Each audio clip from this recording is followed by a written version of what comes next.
Darkest Dungeon is not just a game, it's a mirror, and the reflection is all yours, mate. It puts you in command of some poor mercenaries and dare to face the void, while being commanded by someone who's afraid of both dark and light, you. Since we are already here, we are going to explain how Darkest Dungeon is just not a regular game, but more of a guide on how to survive your own hell. There is nothing heroic about this game, nor does it ask you to become a hero. You were never meant to save the world. You were only meant to be chewed up until you lost all flavor, and then bite it back. It's more of a curriculum in active nihilism, where the only thing more certain than your death is the glorious yet absolute and terrifying freedom of knowing that nothing is sacred. Wait, before we go any deeper, here's a warning.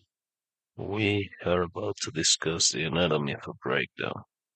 There will be mentions of domestic trauma, physical and psychological violence, and all kinds of scars that would never show on a health bar. This is a sanctuary for the broken, not a playground. If you are in need of innocence and light, stay there. But if you refuse to leave and choose to stay, remember, it was never you that failed, but the world who failed you. And if you want to apologize to some kind of being, I now shall grant you forgiveness in my name. Well then, according to common manners, I have to welcome you to the tavern. I'm sorry, the tavern keeper. Take a seat and here's something for you to drink.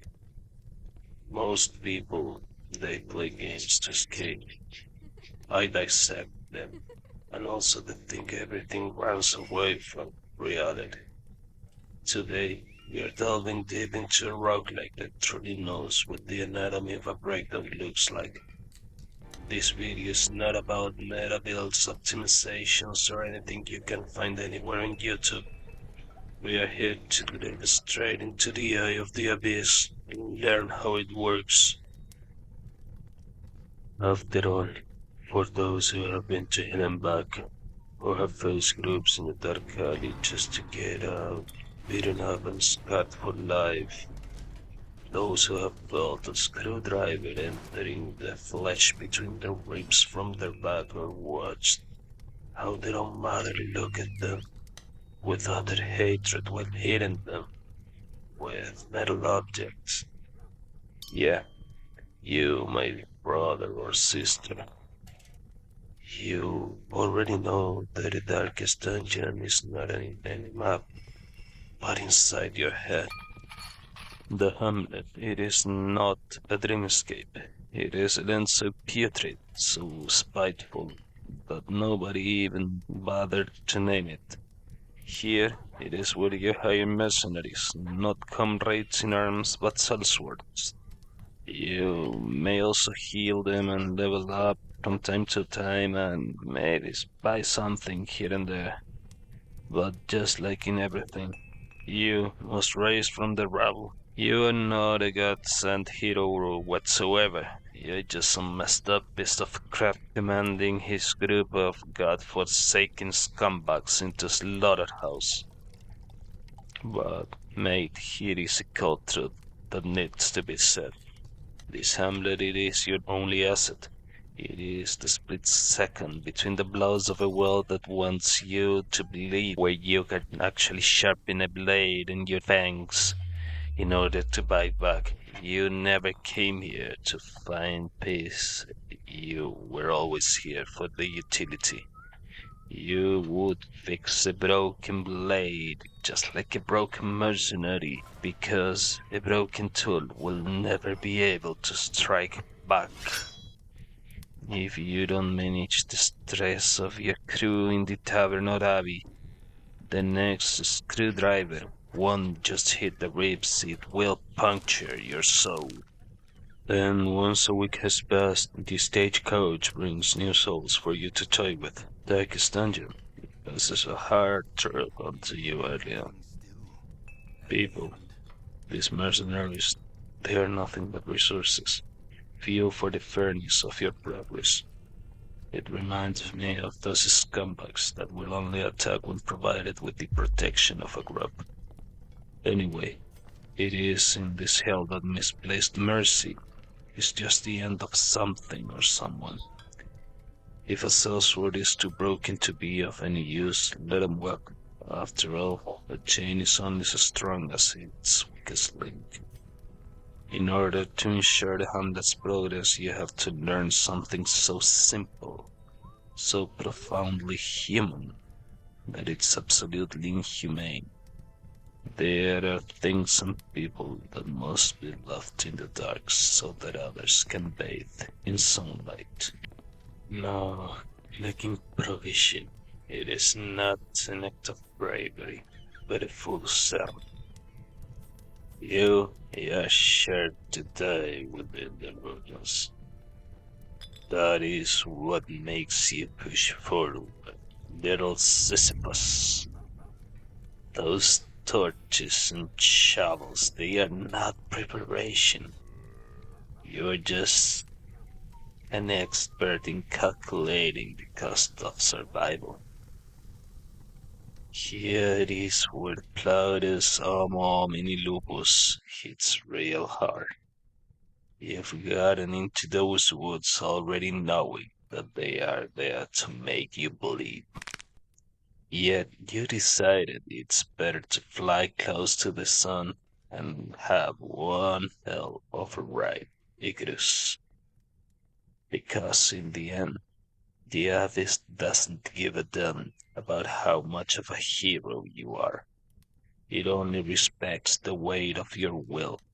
You buy the blood, the bandages, and accept the contract.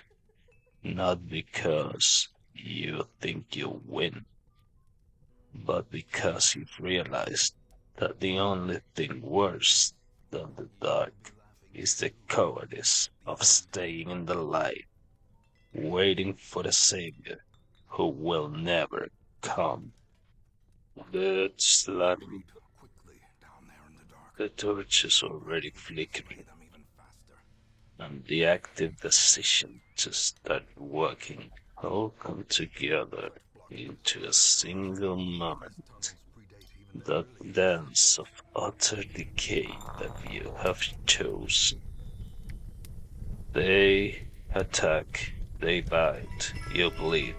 That is the contract you sign in the dark. There is nothing remotely close to fair play.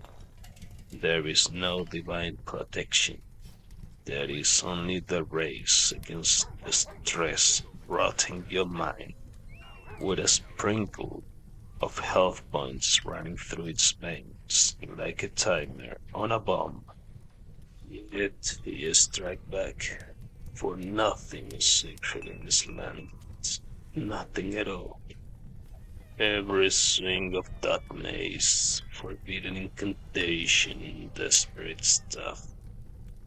They are just reminders that the abyss can bleed too. If they wanted a victim, they picked the wrong messed up piece of crap this time. You were never there to be a martyr. You are here to show the darkness that if it bites, you bite back, and with the weight of everything they tried to take from you. In the end, your mercenary selves were stencils, whatever the hell you want to call them. They will always reach one of two ends. They either succumb to the abyss of the dungeon, losing their lives, or they open those goddamn eyes wide enough to see how life has broken them. It doesn't matter whatever the ways. This is the reality of what is going on. You were never a hero, just some kind of twisted executioner who enacts utter disgrace upon those who face the void alongside yourself. You push them until the stress isn't just a bar on the screen, it has a physical weight. You watch how their minds fracture, praying for that one infortunate that the trauma crystallizes into something useful. But if we're being honest here, and hell we are, even when they become virtuous, they will never be healed. They have just become as cold and ruthless as the one commanding them. They have finally learned how to smile back at that bastard with a knife. And well, once the execution is done, the dungeon is cleared and the body's counted. It is when you realize something. Insanity. It was never the enemy. Insanity is nothing but the screams of a mind so sound, so lucid, that it finally sees the world for what it really is. A meat grinder disguised as providence. They gave us a stress, self-loathing, and mechanics designed to break the spirit. But they forgot one thing. Once you've spent enough time in the dark, your eyes adjust, and you stop feeding those shadows before you start haunting them. We have broken through, not just the game, but the suffocating silence of our own minds. Hence, it is only fair that we do this toast for you. Cheers to the one who finally reigned over their own darkest dungeon.